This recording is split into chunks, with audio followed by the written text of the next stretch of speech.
Friends, ఇప్పుడే అందిన వార్త. దేశవ్యాప్తంగా వెంటనే ఇవన్నీ కూడా మూసివేత, కేంద్రం సంచలన నిర్ణయం, అప్పుడే తెరుస్తారంటూ లేటెస్ట్ అప్డేట్ అయితే రావడం జరిగిందండి.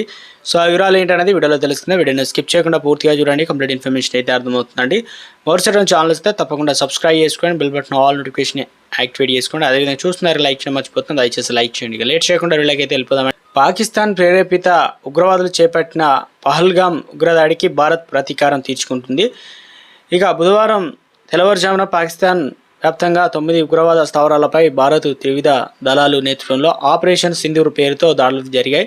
ఈ దాడుల్లో ఉగ్ర స్థావరాలు భారత సైన్యం నిలమట్టం చేసింది. ఈ దాడుల్లో 80 వరకు ఉగ్రవాదులు మరణించినట్టు తెలుస్తుంది.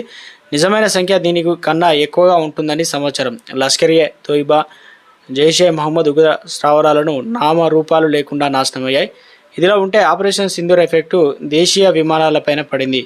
ఎయిర్ ఇండియా, ఇండిగో, స్పైస్ వంటి జట్లు విమానయాన సంస్థలు పాకిస్తాన్ సరిహద్దు రాష్ట్రాల నగరాలు, పట్టణాలు విమానాశ్రయాలకు విమాన సర్వీసులన్నీ రద్దు చేసింది. మొత్తం 18 ఎయిర్పోర్టులను మూసివేశారు. దాదాపు 200 విమానాలు రద్దు చేశారు. శ్రీనగర్, లేహు, అమృత్సర్, చండీగఢ్ ఎయిర్పోర్ట్లను మూతపడ్డాయి. వీటితో పాటు పఠాన్కోట, జోధ్పూర్, జెరూసలేం, సిమ్లా, ధర్మశాల, జామ్నగర్ సహా ఉత్తర పశ్చిమ ప్రాంతాల్లో విమాన కార్యకలాపాలు నిలిపివేశారు. ఇండిగో ఒకటే దాదాపు 165 సర్వీసులను అయితే రద్దు చేసింది.